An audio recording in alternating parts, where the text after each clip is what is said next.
Nous avons des émotions positives, négatives, ça fait partie de nous. En yoga, on appelle ça les vegas, c'est-à-dire que ce sont des choses qu'il faut laisser s'exprimer par la parole, par l'action, faut laisser ça s'exprimer.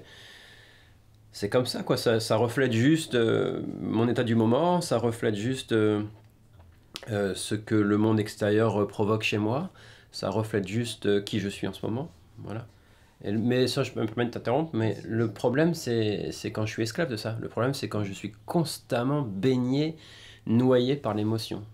Et ça implique d'avoir un petit peu de recul pour pouvoir constater qu'on est dans cet état émotionnel et de pouvoir mesurer à quel point il est envahissant. Donc, donc cette distance, Ouais. elle est nécessaire.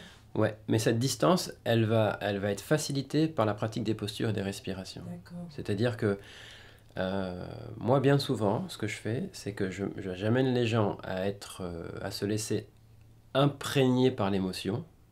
Tu vois, dans mes cours individuels, par exemple, c'est ce que je fais. Je laisse les gens, d'ailleurs, on l'a vécu ensemble plusieurs fois, comme tu peux t'en rappeler, je t'ai laissé vivre pleinement l'émotion, jusqu'aux pleurs et tout ça. Avec toi ou avec plein d'autres, c'est souvent des émotions négatives, mais en fait, ça pourrait être des émotions positives. Émotions positives ou négatives, ça fait partie du même système émotionnel. C'est le même processus, sauf qu'il y en a un qui fait mal et l'autre qui excite. Mais dans les deux cas, ça rend tout aussi aveugle. et donc la posture... Voilà. Donc, en général, pour revenir à ce que je disais, dans mon cours individuel, je vais pousser la personne dans sa souffrance du moment, c'est-à-dire dans son émotion négative du moment. Et puis, de conscience à ce moment-là, tu somatises l'émotion, tu ressens dans ton corps ce que ça te fait, tu ressens les gènes physiques provoqués par l'émotion, donc c'est du concret, il n'y a rien de délirant. Et à ce moment-là, je sors la personne, enfin j'invite la personne à sortir de cette émotion du moment, et j'aide cette sortie-là, je facilite cette sortie de l'émotion en lui guidant une séance de posture ou de respiration ou quelques petites techniques de centrage pour la ramener dans son corps. Parce qu'en fait, l'émotion a influencé sa pensée, ça l'amène à penser, ça l'amène à être dans le futur, à être omnibulé par le passé. Enfin, j'arrête pas de dire ça depuis tout à l'heure, futur ou passé, mais il n'y a pas que ça. Il y a aussi être omnibulé par quelqu'un, aussi, être aussi omnibulé par le regard qu'on a sur soi. Par le regard des autres. Par le regard des autres, ouais.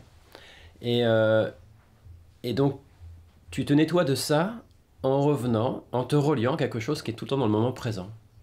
En fait, le corps, il est tout le temps dans le moment présent, ta respiration aussi, et donc dès que je guide à cette personne à ce moment-là des techniques de respiration ou des postures, eh bien inconsciemment, elle se relie au corps et elle se centre. Et une fois centrée, ça c'est mon étape numéro 2, une fois centrée, je la remets en relation avec ce qui lui posait problème. D'accord. Et là, elle vit son problème, mais en étant centrée. C'est-à-dire, elle vit son problème avec le cœur. Et là, il y a des solutions qui émergent, il y a un ressenti qui émerge. Ouais.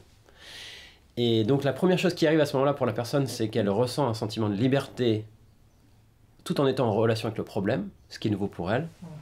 Et puis, dans ce ressenti de liberté, à ce moment-là, elle a des solutions qui émergent. Une forme de clairvoyance. Ouais, l'intuition. Intuitivement, elle comprend ce qu'il va falloir faire et ce qu'il va falloir dire. Présenter comme ça paraît jouissif. Présenter comme ça paraît jouissif. Présenter comme ça donne envie. Mais franchement, c'est facile. Hein. Ce que je viens de dire là, c'est facile. C'est vraiment facile à vivre.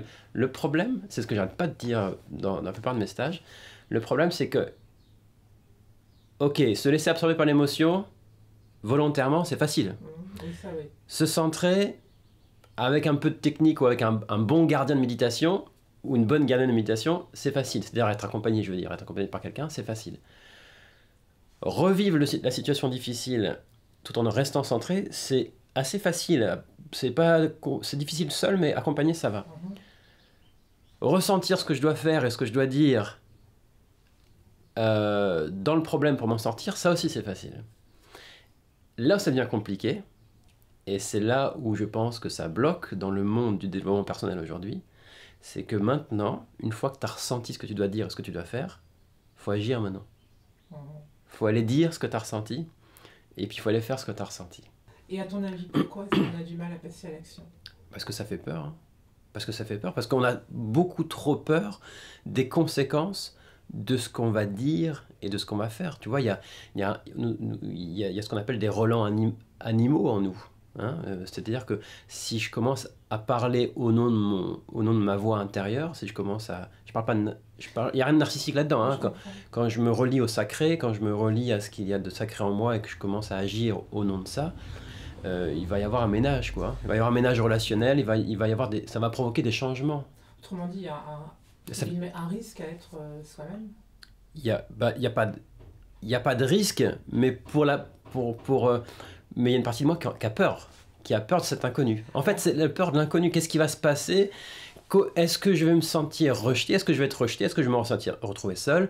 Est-ce que je vais perdre mon boulot? Est-ce que tu vois, qu'est-ce qui va se passer? Et attention, hein, quand je dis parler et agir au nom de sa conscience, ça ne veut pas dire que je vais dire mes 4 vérités à tout le monde. Ça veut dire que je suis centré, c'est-à-dire que je ne suis pas dans l'émotion. Ça veut dire que je ne suis pas dans l'agressivité ni dans la colère. Et enfin voilà, ça il faut vraiment le comprendre, parce que beaucoup se disent oh, bah, alors on dit ce qu'on veut à tout le monde. Ben non, tu dis ce que tu veux à tout le monde dans ton état de centrage. Donc tu vois, c'est pas forcément des choses à dire, c'est des orientations, c'est retrouver tes rails, quoi, hein, te sentir bien dans tes chaussures.